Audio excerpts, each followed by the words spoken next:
Welcome back. We're going to be picking up on page 331 in the Blum and Bresnahan text, chapter 13, on more structured commands. And remember last week we started with structured commands. Those were the selection statements, otherwise known as if-then or if-then-else statements. We also had, at the end of chapter 12, you should have looked at this content also, the case statement. You want to be familiar with that and its syntax as well. And what did that allow us to do? That allowed us to choose multiple potential paths through our code. So we could, based on some condition or some return code, we could choose to do A, or else we could choose to do B, or maybe C, D, or E, depending upon the situation. Now then, we're going to add another structured statement, or actually a whole class of statements. There are different ones, which allow us to do something else, which is to repeat over a list of things or to repeat something some number of times or until a certain condition is met. These are called loops. So let's get right into it by looking at a loop. And I'm calling this chapter 13, test 1. If you look in the text, this is based on the script that they have as test 1 in chapter 13, but of course I put my own flavor on it. So let me just walk you through it first, okay? The kind of loop that we're using here is in most programming languages called a for each loop. Now we'll see that there are two different kinds of for statements in Bash, and they don't really give them different names. Well, they kind of do. They give the other one a name. They just call this a for statement. But probably the better way to look at this is the for each loop, and the other that we'll look at in a little bit will be called the for loop.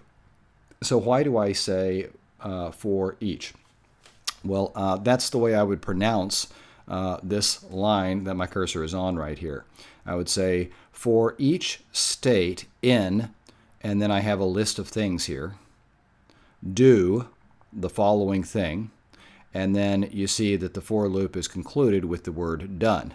Yeah, I know. Why is it not rof, right? Remember, it's if, and then if backwards is phi. So for and for backwards should be rof, right, or something like that. But it's not. It's for, do, and then done. Okay, so that's the syntax. So you notice the special words here, for and in, are reserved words, have a special meaning here. And the meaning of this, for each state in the following list, then do the following thing. So what this is going to do is it's going to take each one of these individually as a list of things.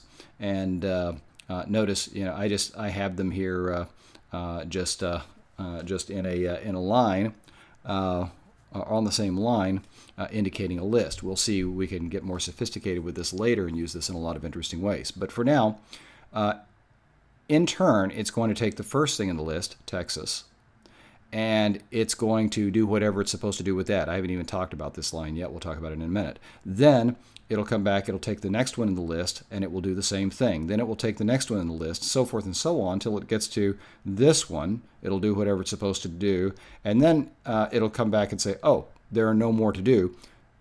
Then it's done, and it will continue execution after that. Okay? So let's take a look at what we're doing with each one. We just have a simple echo statement here. Copus has lived in. This is actually true. Copus has lived in, and then whatever the value of state is. So you see that here we basically have a variable that we are creating, and you can think of it as Bash will set state equal to Texas and then do whatever is between do and done. Then it will set state equal to Indiana and do whatever is between do and done, etc., etc. So $state here is referring to the value that state takes each time through the loop. This is a loop because it's repeating. Think of a loop as being like a circle, right? So we get down to the bottom and we go back up and we choose the next one in the list, and we run from top to bottom till we get to done again. We go back, we get the next one in the list until the list is exhausted. Then we continue execution below. Note then the last echo here. After this is not part of the for loop. This last echo that I'm referring to now with the cursor, this is outside of the for loop, and so this will be executed after the for loop has finished running. And this is just another statement, another echo statement, and now lives in, and we'll take the value of state. State, this variable, still exists, and it will have whatever value it last had when it was in the loop. So it doesn't go away. For those of you who have programmed in other programming languages, in other words, it has a global scope within this script. So let's go ahead and run it. I'm going to exit there, and we'll run chapter 13, test 1. And you'll see how it operates. Notice that the first 6 or 5 lines of the output takes each one of those things in turn, just as we said it would. And then after that, we have that last echo that uses the last value of state from the last time through the loop. So that is the for each loop.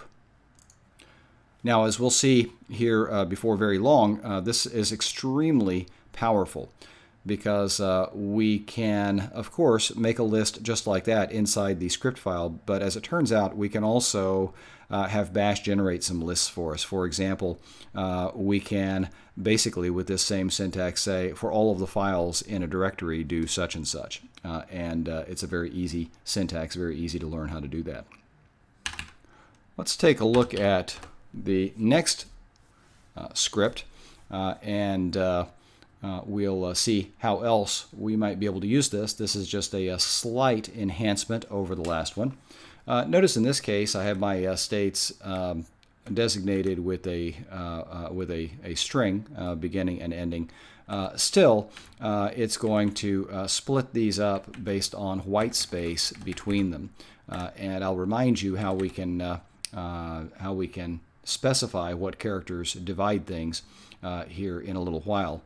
In a different context. But so now, instead of for state in, and then we just have a list of the things right here, now we simply use a variable in its place. And so that way we kind of pull that list out and into a variable. So once again, how do I read this? This is for each state in the list states, represented by the variable states, do the following.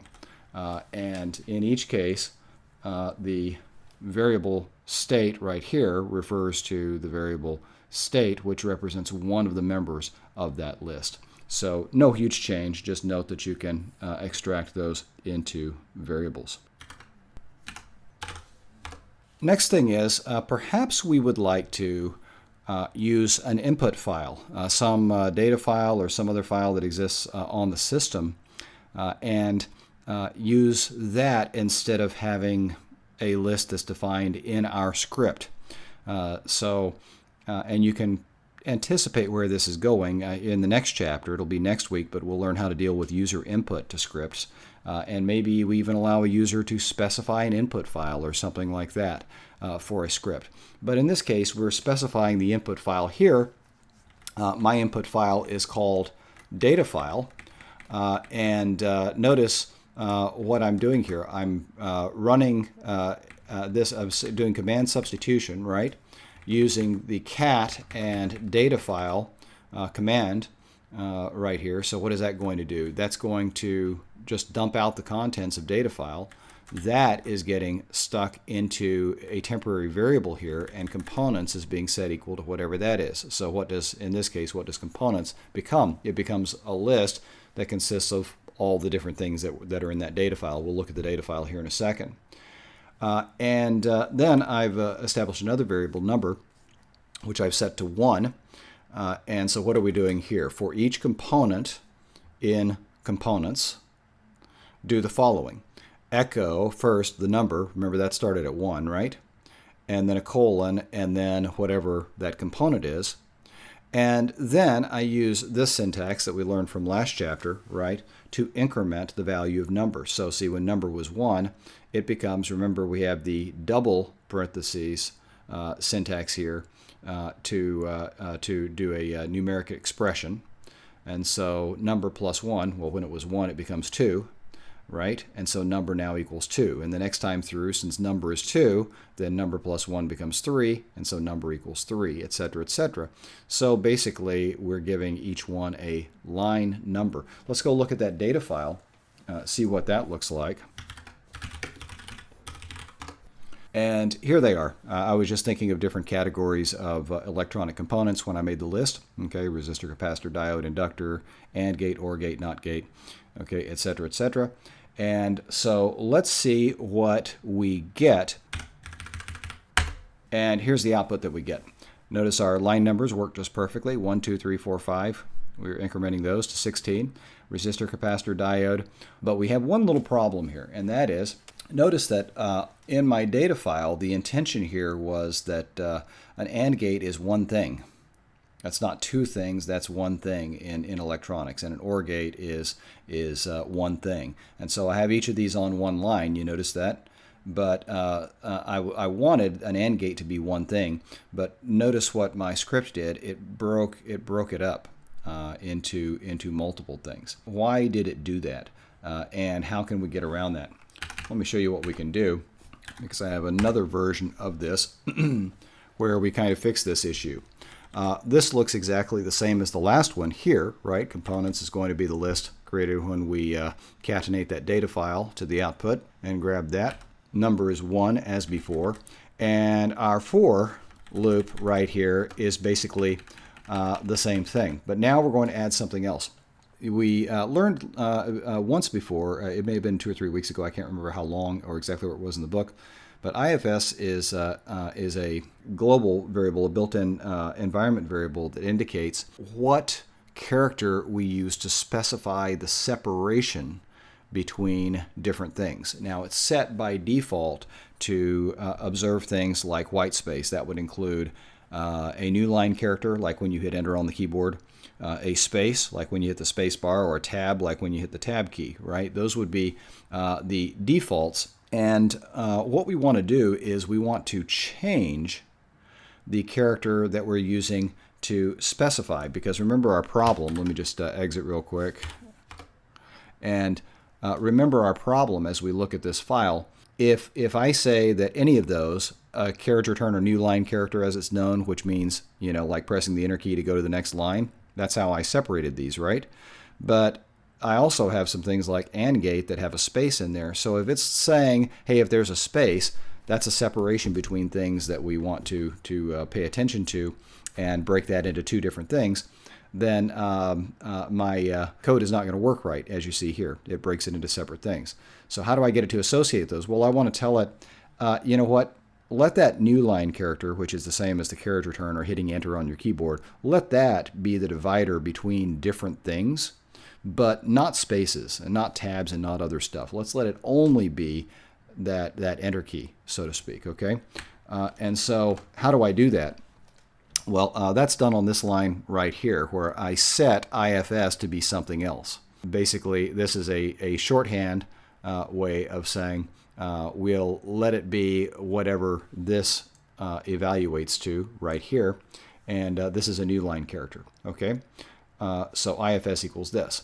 The only problem with that is that once you change that environment variable, you know, it would continue within your script. If you've got a pretty sophisticated script, or a script that's calling other scripts and stuff like that, you know, then that environment variable would then be changed for anything that this script would spawn. So it's a really good practice to do what you see here in the line above and the line at the bottom, which is, first of all, we go ahead and set our own little named variable to equal whatever IFS is currently set to.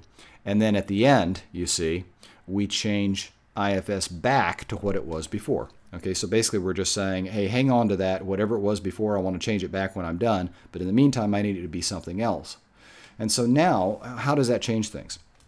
Well, now as the components variable right here is parsed, okay, to pick out each component, it's only going to observe this character, which you remember represents a new line, same thing as pressing your enter key, it's only going to recognize that as separating one component from another. So in other words, each line is now going to be its own thing. That's just what I want. And otherwise, this is the exact same script as before. So if I run this version, you see I get the behavior that I was looking for. I had 11 things in the input file, and I've got 11 things now in the output. And there's a fair bit more about this. If my treatment of this was incomprehensible or a little less than excellent, do take a look at pages 337 to 338 in the text. And there's a pretty good treatment of this content there. So hopefully if you get it kind of with two different styles, hopefully that will help.